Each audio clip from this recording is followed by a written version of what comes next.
अस्सलाम वालेकुम दोस्तों, उम्मीद करता हूँ सब खैरियत से होंगे। दोस्तों, आज की वीडियो के अंदर मैं आपको ना टोएलेक्स का सॉफ्टवेयर इंस्टॉल करना सिखाऊंगा। ठीक है।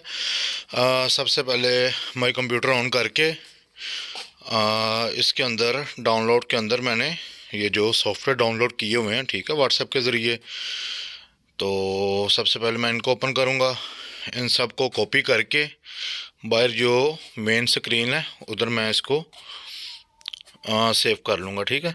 करने को तो मैं बेसिकली जितने भी सॉफ्टवेयर हैं डी फोल्डर या सी फोल्डर के अंदर मैं सेव करता हूँ, लेकिन वीडियो बनानी थी आप लोगों को ताकि आसानी से समझ आ जाए, तो इसके लिए ये फ़ोल्डर बाहर बना रहा हूँ ताकि आपको समझने में आसानी हो जाए।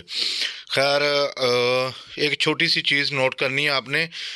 जब भी आप इसका टोएलेक्स हो गया या होंडा का या मल्टी एडिटर कोई भी सॉफ्टवेयर जो क्रैक वो इंस्टॉल करने लगेंगे ना, तो सबसे पहले आपका एंटीवायरस और जो प्रोटेक्शन है वो ऑफ होनी चाहिए।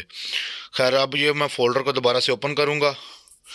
ओपन करने के बाद इसका जो है वो मैं लाइसेंस निकालूंगा। ठीक है।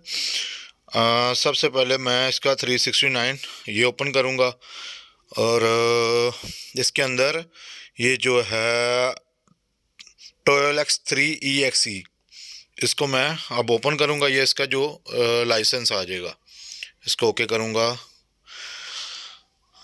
हाँ जी, ये इसका लाइसेंस आ गया। इसको मैंने अब कॉपी कर लेना है। कॉपी करने के बाद वापस जाना है। वापस जाने के बाद इसका जो की जाना है इसके अंदर मैंने इसको जाके पेस्ट करना है। ये डबल पेस्ट हो गया। ठीक है, इसको मैं पहले कट कर लूँगा। ये जो आईडी आपने जो आपने वो जो की देखी है ना, लाइसेंस की, जितना वो हिस्सा है वो उतना ही रहने देना, बाकी इसको डिलीट कर देना अगर बिल चांस आपसे दोबारा यानी कि डबल क्लिक हो जाए। खैर, अब इसके अंदर मैं 31 तारीख और महीना ही 12वां डालूँगा। डालने के बाद इसके अंदर जो सन था वो 3024 कर दूँगा। ये काफ़ी यानी कि लंबा लाइसेंस बन जाता है। ये एक्सपायरी होने के चांस ही नहीं है जब तक आपका कोई डाटा करप्ट नहीं हो जाता। ठीक है। अब इसको मैंने ये तीसरा जो ये लाइसेंस बनाया ना, इसको मैंने करना सबसे पहले कॉपी। कॉपी करने के बाद लाइसेंस को मैं अब कॉपी जो किया हुआ है इसको पैच वाले फ़ोल्डर में डालूँगा और उधर जाके कंट्रोल वी दबाऊँगा और जिससे हमारा जो लाइसेंस है इसमें एक्टिव हो गया। अब टोयोलेक्स जो EXE वाला है ना, जिसे हमें ओपन किया था, अब इसको दोबारा से जाके हम ओपन करेंगे। अब ये हमारा लाइसेंस लग चुका है और ये हमारा सॉफ्टवेयर का इंटरफेस ये ओपन हो गया। अब थोड़ा सा ये लोड लेगा। इसमें मैं फ़ाइल ओपन करता हूँ ज़रा। ये देखो फ़ाइल ओपन की है।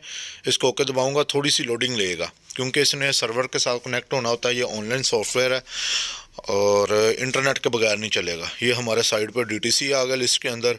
ये कौन सा जो आपने सॉफ्टवेयर का जो भी DTC आपने ऑफ़ किया होगा या इसको ऑन करेंगे, इसकी सारी लिस्ट आएगी। हाँ, जब एक दफ़ा आप फाइल सेव कर लेंगे DTC ऑफ़ करने के बाद, वो फाइल दोबारा इसके अंदर शो नहीं होगी। अब ये मैंने इसके अंदर एक DTC रिमूव किया है। आप किसी भी DTC के ऊपर एग्जांपल के तौर पे मैं अभी आपको चेक करवा के दिखा रहा हूँ। डबल क्लिक करेंगे वो हमारा DTC जो है वो ऑफ हो जाएगा। अब इसका मैं आपको स्पेशल फंक्शन भी चेक करवाता हूँ। अब इसमें मैं कैट चेक करता हूँ। बेसिकली कैट मैंने ऑफ़ कर दी हुई थी पहले भी। दोबारा से मैं चेक करता हूँ। लो जी, ये हमारी फ़ाइल इसके वो कह रहा है कि ये फ़ाइल इसके अंदर मौजूद ही नहीं है। खैर, इसकी जो Vmax स्पीड जो लिमिट है वो अनलॉक करके दिखाता हूँ आपको। ये मैंने सारा जो है ना, अब इसको 220 रखता हूँ। पहले मैं आपको ये दिखा देता हूँ, उसके बाद बताता हूँ। यार ये हमारी जो स्पीड अनलॉक हो गई है। ठीक है। अब ये मैंने नए लैपटॉप के अंदर इसलिए इंस्टॉल करके दिखाया ताकि आपको इजीली आसानी से नज़र आ जाए। अब इसके अंदर मैं आपको कोई और जो है ना वो कोड वो भी रिमूव करके दिखाता हूँ। इसमें आपको यू वाला कोड जो है ना वो रिमूव करके दिखाता हूँ ज़रा। ठीक है, ये कोई भी एग्जांपल के तौर पे मैं ले लेता हूँ। बेसिकली ये फ़ाइल मैंने पहले से एडिट करके रखी हुई है। और ये वैसे आपको एग्जांपल के तौर पे इसमें लोड किया, हालांकि सिस्टम न्यू है, इसके अंदर कोई भी नहीं इंस्टॉल की। सॉरी, ये पी वाला कर दिया। अब ये यू वाला डबल क्लिक करना है तो ये आपका इधर से DTC रिमूव हो जाएगा। आप ऊपर जाके डायरेक्ट लिख भी सकते हैं। अगर आपने P0420 रिमूव करना है, ठीक है, आपने P पे सिलेक्ट करना ऊपर और 0420 लिखना। P0420 नहीं लिखना, प्रोसीड करेंगे वो आपका जो है एरर रिमूव हो जाएगा। तो ये था हमारा वीडियो को बनाने का मकसद, ये था कि आपको इसका सॉफ्टवेयर इंस्टॉल करने में और इस चलाने में भी आसानी हो जाए। खैर, इतनी सी वीडियो थी, बाकी दुआओं में याद रखिएगा। अल्लाह हाफिज़।